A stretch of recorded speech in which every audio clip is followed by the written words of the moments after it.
محمد رسول اللہ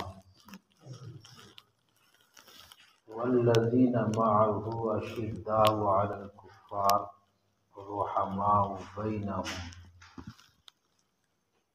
صدق اللہ العظیم۔ ہم نے ہر دور میں تقدیس رسالت کے لیے وقت کی تیز ہواؤں سے بغاوت کی۔ ہم نے ہر دور میں تقدیس رسالت کے لیے وقت کی تیز ہواؤں سے بغاوت کی ہے، توڑ کر سلسلہ رسم سیاست کا طلسم، ایک فقط نام محمد سے محبت کی ہے۔ ایک فقط نام محمد سے محبت کی ہے کہ محمد سے وفا تو نے تو ہم تیرے ہیں، یہ جہاں چیز ہے کیا لوح و قلم تیرے ہیں۔ میں نے سنایا تھا آپ کو اس سے قبل والی گفتگو میں کہ ہم سب کے آقا اللہ کے آخری اور لاڈلے پیغمبر، انتم رشی، جگت گرو، وجہ تخلیق کائنات، امام الانبیاء حضرت محمد الرسول اللہ صلی اللہ علیہ وسلم کی آمد سے ہزاروں سال پہلے دنیا کے اندر جتنے نبی ہوئے، جتنے پیغمبر اور رسول ہوئے، تمام پیغمبروں اور رسولوں نے ہمارے آقا صلی اللہ علیہ وسلم کے آنے کی بشارت دی۔ اور مزے کی بات آپ کو بتاؤں میں کہ یہ جمعہ جو ہم پڑھتے ہیں تو شرعی طور پر جمعے کی ابتدا تو حضرت محمد الرسول اللہ صلی اللہ علیہ وسلم کے حکم سے پہلی مرتبہ باجماعت جمعہ حضرت مصعب بن عمیر رضی اللہ تعالی نے مدینے میں پڑھائی، لیکن حضور صلی اللہ علیہ وسلم کی آمد سے تقریباً 560 سال پہلے، 560 سال قبل